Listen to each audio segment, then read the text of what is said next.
Okay, hello again. There's only 8 or 9 of us here today, so we're going to keep it casual. We do have a bit of an agenda we'll cover in a second, but the idea is we're here to answer any questions and hopefully let you have a chance to have, as Kieran said, a hands-on or an ears-on with our new headset lineup. So, as I mentioned, there is going to be an agenda. I'm going to quickly cover the 360 spatial sound for gaming, explain exactly what it is. Then, obviously, we're here to talk about the hardware, so we're going to cover all 3 models, and then we're going to quickly look at the PC software as well.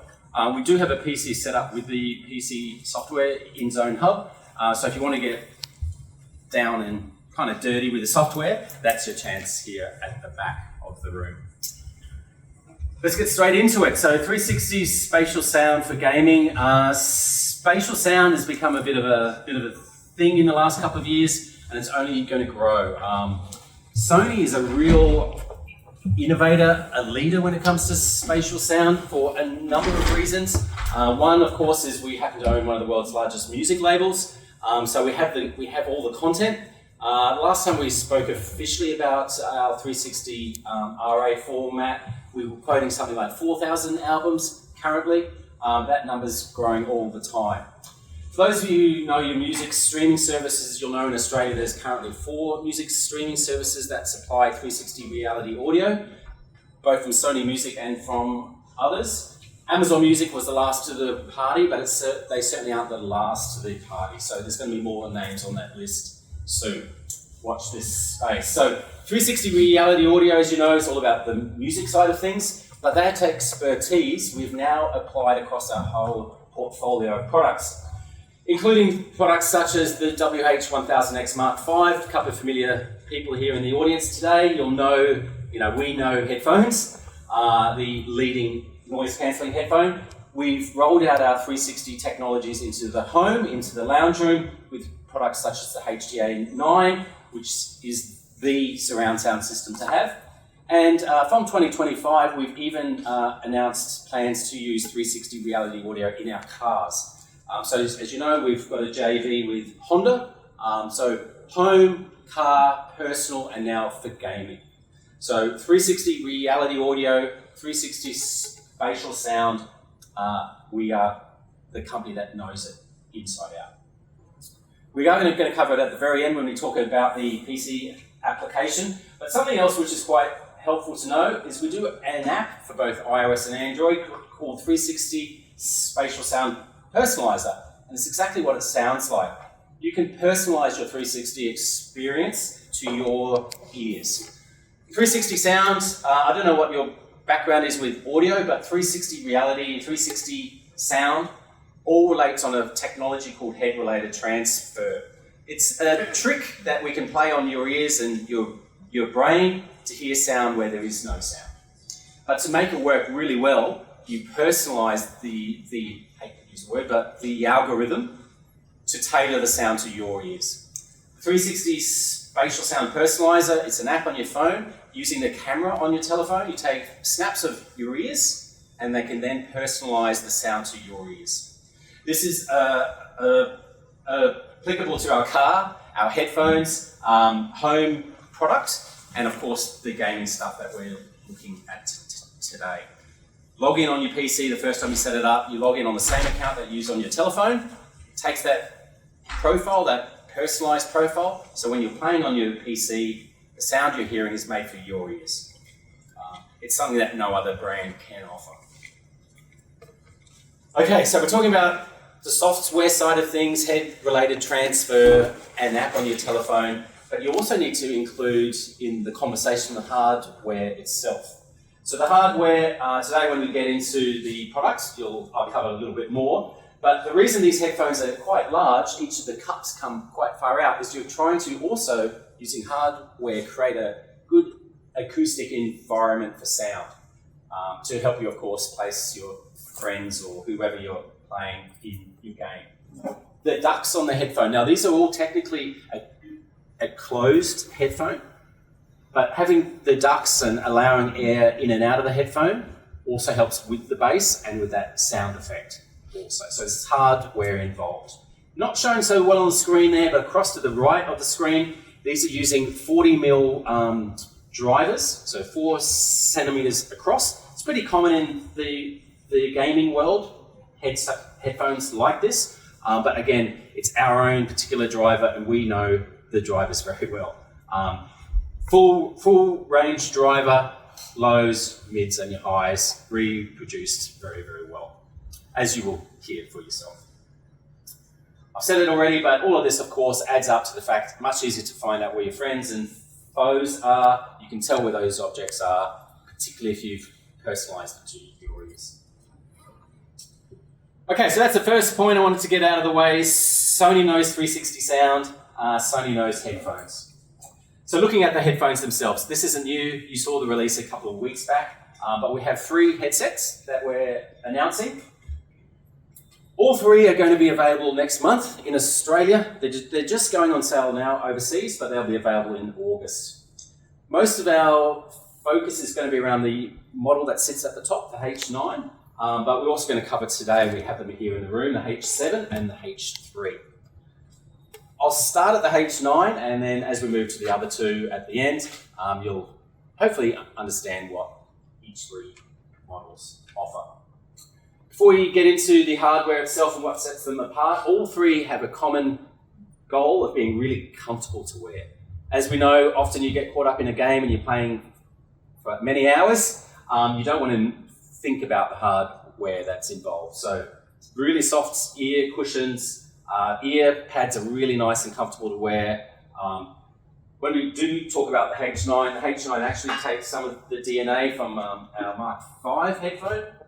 It's using the same padding material on the H9. So we've really thought long and hard about the comfort with these headphones. They're also quite lightweight, of course, but the fact you've got all that padding and you have those cups really, really helps.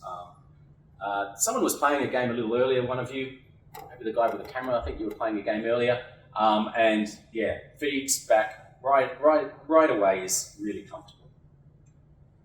Okay, let's look at the 9. So the H9 has the noise cancelling, again, the DNA that's come across from our noise cancelling headphones. It's wireless, obviously. Let's have a look at some of the hardware. So I'll start on the left side of the headphone, where we have the microphone, of course. It's a boom mic. You flip it down to turn it on, flip it up to mute. You'll feel the click as well. Depending on what you're playing, you'll also get a notification on screen as well, just so you know what's happening. Not only for gaming on PC and for console, but great for Discord. It's a certified product, so great quality mic. It's a flexible mic as well, so you can just make it work for you. If you do flex it, obviously just be careful when you flick it up, you don't take your eye out. Okay, USB Type-C, like everything is now, charges very quickly. This model offers up to 32 hours of the battery life, and it charges quick as well. A 10-minute charge will let you have about an hour's of play.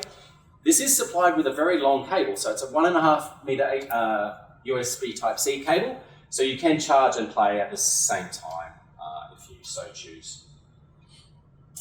Noise cancelling, I've just mentioned it a few times already, but there is a key on the left side, lets you turn it on or off. You can customize it in the PC app just to change that behavior, but generally you just toggle between noise cancelling and ambient sound.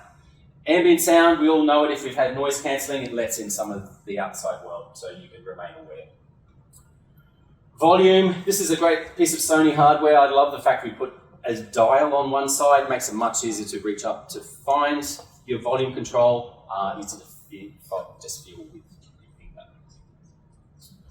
Flipping around to the right ear cup. So right ear cup, still a bit happening here. We've got the Bluetooth key, because each of these wireless models, the H7 and the H9, allow you to connect via both 2.4 using the supplied transceiver, or you can also simultaneously connect with Bluetooth. The scenario I usually would raise in this conversation is you've got your telephone connected to your headphone, you're waiting for a call from work, maybe, but you're playing on your console at the same time using the transceiver. Transceiver, for those with good eyes, does have a little switch on the side, and you just switch it between PC use and your console on the side there. Not seen in that image, but on one end, on this other end, you also have a manual pairing key as well. You can press that in if it hasn't connected for you. Just press that, you've got your manual So that's your wireless connectivity, simultaneous Bluetooth with 2.4.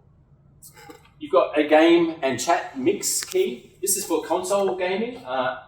And again, it sounds exactly what it sounds like. You can mix how much chat and how much of the game audio is present.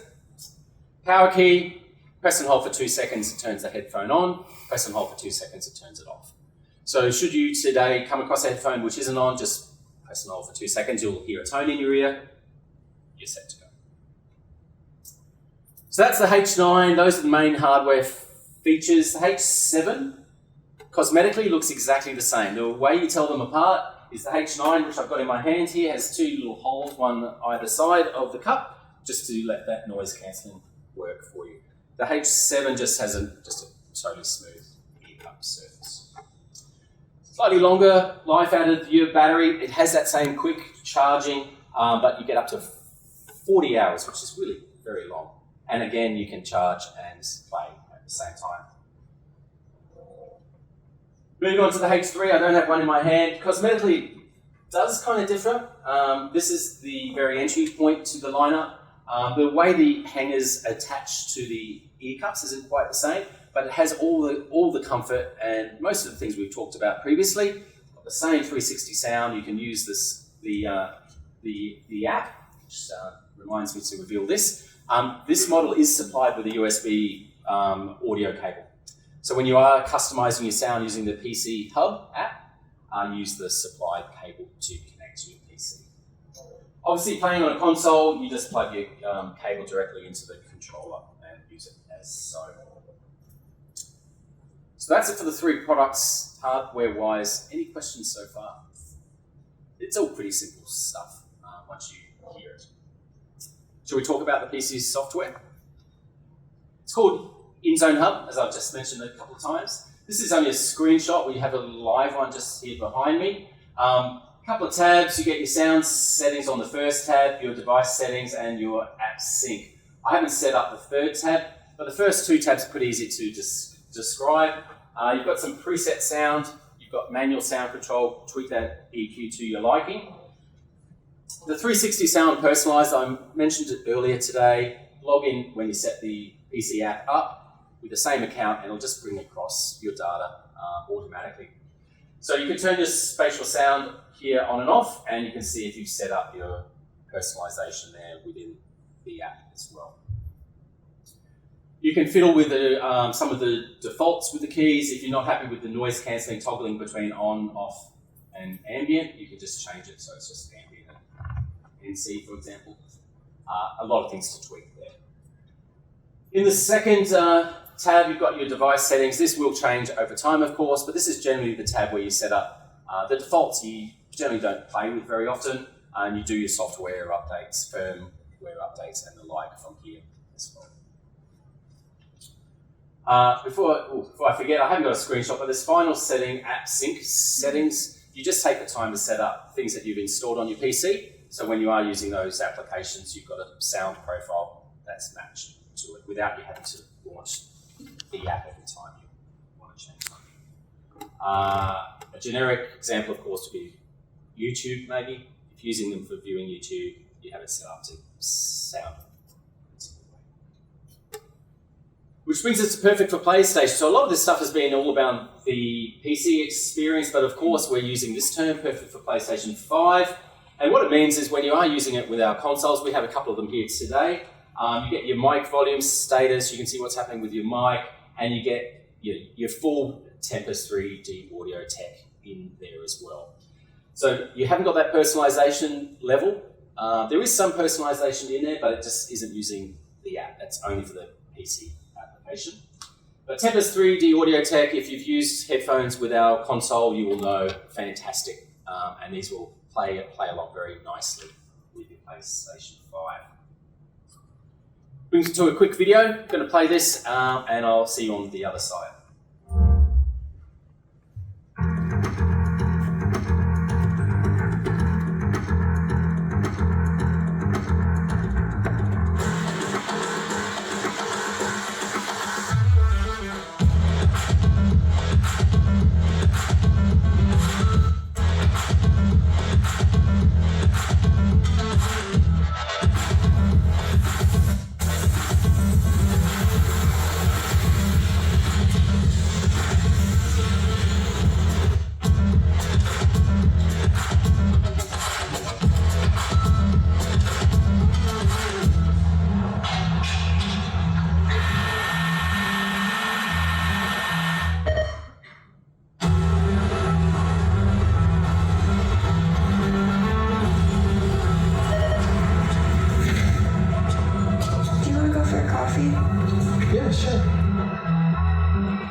Okay, so that's it for the presentation. As I said, we're trying to keep it quick and short so you have more time to play with the actual product itself.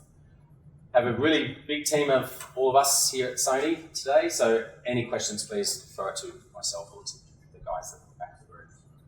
While we have you in your seats, is there anything you want to know? Anything you want to ask? Something I haven't covered maybe? Please. Just curious why there is no app for PlayStation. I think the answer would be the current 3D audio that's provided by PlayStation 5 is very sufficient. Have you had a little play around in the audio settings? We can talk you through the audio settings of PlayStation 5 if you want. A lot of customization is in the console, so I don't think at launch at least it was required. Yeah. So you said it's compatible with PC and PS5. Correct. Which other consoles is it compatible with? We're only talking about PlayStation 5, PlayStation 4, and PC. So those are the only consoles we're talking about, the only platforms we're talking about. Obviously with the H3 being just a passive wired model, it'll work on many devices, both portable and at home. Wireless Mac, you probably will be able to hack it to work, but we're not officially talking about Mac Play. Just PC from Windows 10 and up, or more recent, and PlayStation 5 and 4 if you really have to talk about PlayStation 4. Speaking of which, I noticed the dongle has a slider. Yeah. PS5. So most wireless gaming headsets will just work the same PS5, PS and PC without switching things. Why the switch? I think they've just I think they've optimized the connection between the two types of platform.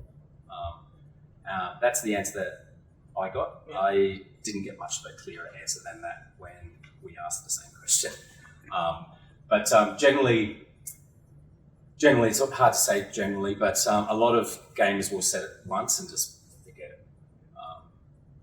Obviously, some of us play console and PC will be changing it more often, but generally it's something you just press once and forget about. Yeah. Did I answer your question before, probably? No. Yeah. Where's the existing Pulse headset fit into this whole picture? So that's a PlayStation product, the Pulse 3D. Price-wise, it sits nicely with this lineup. The H3 sits below it. The H7 and H9 sit above it. So we've got a great selection of product. Obviously, have you used the Pulse before? Obviously, hardware-wise, we offer quite a lot over Pulse. But again, it's price. So if you want something cheaper than Pulse, we have the H3. If you want the noise cancelling, if you like that mic, rather than that integrated mic, if you're chatting more often, if you're more a PC type gamer, you're probably going to like the H7 or the 9 more than the Pulse. It's options, really. Yeah. No, you're Please, no. Yeah. I just wanted to ask about the scanning your ears technology.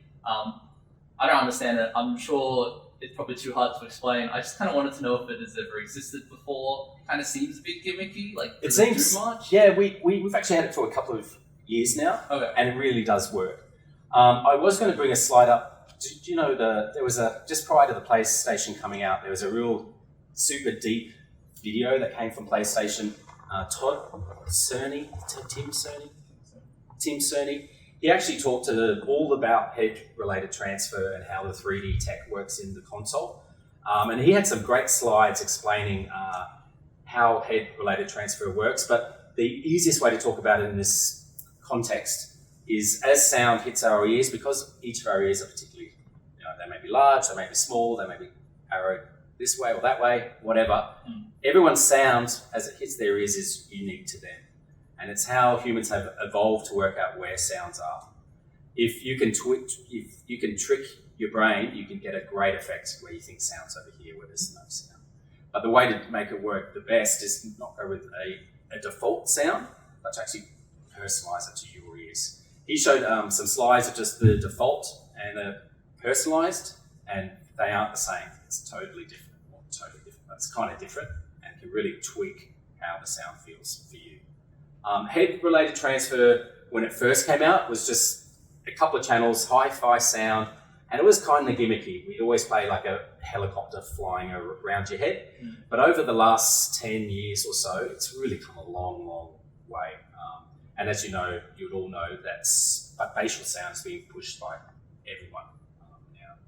So it has come a long, long way recently. So if you haven't tried it recently, hop into it and you'll see or hear how it's really changed. It's very effective now. So I was going to ask the battery life difference between the H7 and the H9. Yep. Like 8 hours more. Why was that? It's mainly because of the noise cancelling. So the 9 has noise cancelling. Yeah. The 9 also, depending on how you're using the headphone, you've got like indicator lighting at the top here as well, which probably take a few hours off that battery. Hey. Hi. Aside from the earpads, is Yep. any of the hardware or overconnecting via the drivers? The drivers aren't from the current range of noise cancelling headphones. The drivers are from probably the generation you're talking about is the Mark IIIs. Okay. Yeah.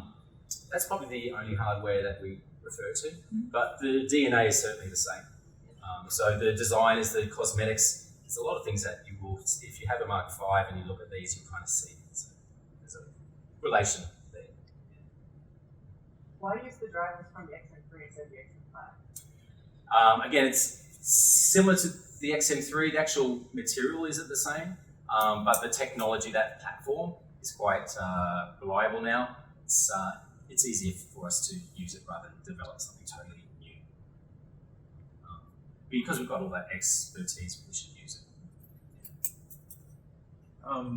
Just onto PlayStation 4. Yep. What? Since a lot of us still don't have PS5s. Yeah.